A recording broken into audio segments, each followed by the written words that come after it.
jovem Kal-El apresentou sua invenção ao pai. Ele correu animado para mostrar o resultado. Ele tirou a bateria do rádio, mas o som continuava tocando. O pai ficou em choque e não conseguia acreditar. Kal-El explicou que era a força do vento gerando energia. Ele queria usar o vento para produzir mais eletricidade. Depois usar essa energia para acionar uma bomba de água e puxar a água do subsolo sem parar. Assim a aldeia não teria mais medo da seca. Mas ele disse que precisava desmontar a bicicleta do pai. Ao ouvir isso, o pai explodiu de raiva. Mas ninguém imaginava que essa invenção aparentemente absurda, no fim salvaria toda a lenda da aldeia. Kal-El nasceu em um pequeno país da África. Era uma das regiões mais pobres do mundo. Seca e fome sempre dominaram aquele lugar. Ele vivia em uma aldeia extremamente isolada. Desde pequeno, Kal-El gostava de estudar aparelhos elétricos. Sempre que um rádio quebrava, as pessoas iam até ele. A família era pobre, mas vivia com carinho, mesmo sem quase ter comida em casa. O pai ainda juntou dinheiro para pagar a escola, tudo para que ele pudesse continuar estudando. Kal-El abraçou o pai com emoção. No primeiro dia de aula, a escola fazia uma cerimônia. O diretor mal começou a falar. O céu trovejou, e logo caiu uma chuva intensa. Todos os alunos voltaram para a sala de aula. Depois da aula, o professor de física chamou Kal-El. Disse que ele precisava pagar o restante da mensalidade, ou não poderia voltar na semana seguinte. Kal-El ficou com o coração pesado. Ele queria estudar mais à noite, mas não havia nem luz em casa. Então ele foi com um amigo ao lixão abandonado, na esperança de encontrar peças úteis, e acabou achando uma bomba de água velha. Também encontrou uma bateria descartada. No caminho de volta, ele viu a aldeia em reunião. A empresa de tabaco queria economizar dinheiro e pretendia comprar a última floresta por um preço baixo. Os moradores, com medo de passar fome, aceitaram. Ninguém escutou o chefe da aldeia. No fim, só puderam assistir.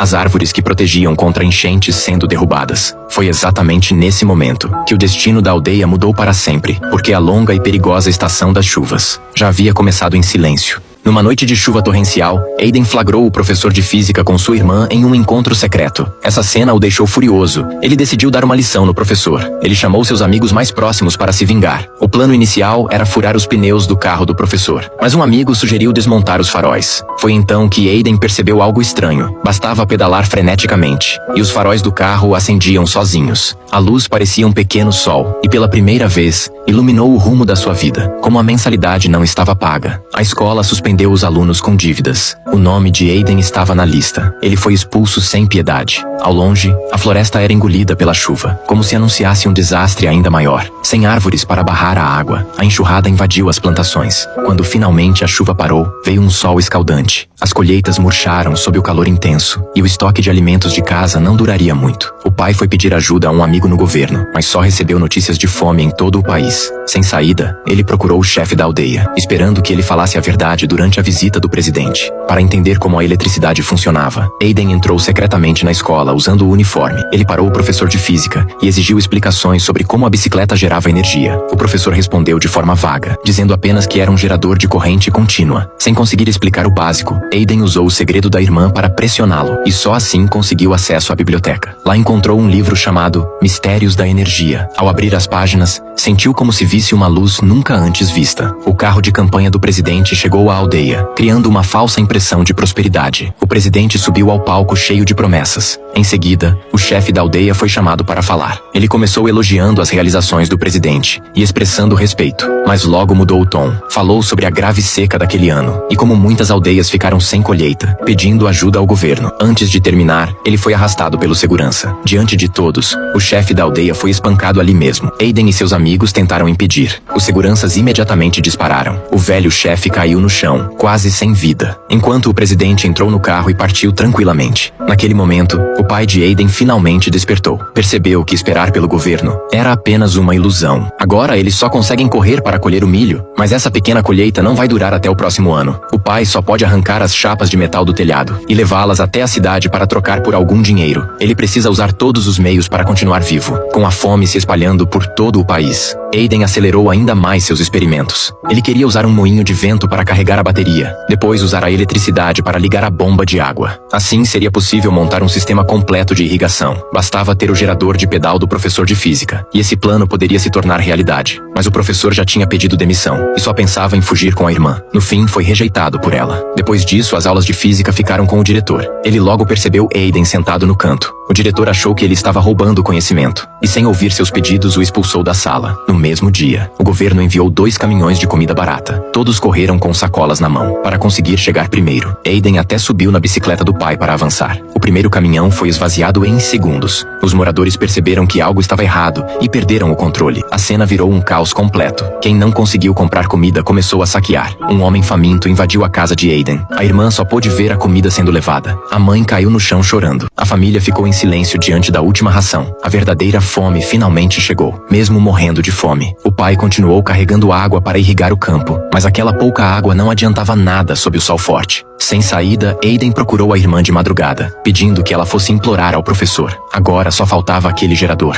A irmã olhou para ele em silêncio por muito tempo. Na manhã seguinte, ela havia desaparecido. A mãe entrou em desespero e começou a chorar. Só restou uma carta. Aiden voltou para o quarto sem forças e encontrou o gerador sobre a mesa. Foi então que ele entendeu. A irmã tinha ido embora com o professor por causa dele, mas para bombear a água ainda precisava de um moinho maior. Então ele precisava de uma engrenagem grande, e a bicicleta do pai era o melhor material. Depois de muita insistência de Aiden, todos decidiram apostar pela última vez, já que conversar não adiantava. Só restava resolver à força. Um grupo de pessoas avançou com raiva, em direção à bicicleta do pai. Aiden pediu ao pai a velha bicicleta. Para sua surpresa, o pai ergueu a enxada e gritou furioso. Os garotos se assustaram e saíram correndo em todas as direções. Só Aiden ficou parado no meio da poeira sem reação. Pouco tempo depois, o vilarejo começou a ganhar muitas novas sepulturas. Até o cachorro velho que o acompanhava há anos caiu debaixo de uma árvore e nunca mais acordou. Aiden sentia a mente vazia. A fome estava levando tudo o que ele tinha. A mãe finalmente não aguentou mais e se levantou. Foi conversar com o marido. Ela relembrou tudo o que haviam perdido ao longo dos anos. Essas palavras finalmente quebraram a teimosia do pai. Naquela mesma tarde, o pai foi de bicicleta procurar Aiden. Pela primeira vez, pai e filho sentaram para conversar de verdade. Ao ver o olhar firme do filho, o pai decidiu apostar tudo. Afinal, eles já não tinham mais nada a perder. Mas ao desmontar a bicicleta que o acompanhava há tantos anos, os olhos do pai se encheram de lágrimas. Quando a notícia se espalhou, os moradores vieram ajudar um por um. Eles montaram uma grande estrutura de madeira. Aiden desceu o cano até o fundo do poço. Com o esforço de todos, um moinho simples mas enorme foi erguido. Aiden conectou os fios um por um. Depois ajustou a direção do vento. Soltou as hélices. O moinho começou a girar imediatamente. A roupa do garoto tremulava com o vento. O pneu fazia o gerador girar em alta velocidade. A energia corria pelos cabos sem parar. Os moradores já se preparavam para plantar. De repente veio um grito animado do poço. O pai correu e abraçou o filho com força. A água limpa jorrou com intensidade. Invadiu a terra rachada e também o coração de todos. A partir daquele momento, o vilarejo não precisaria mais implorar ao céu para sobreviver.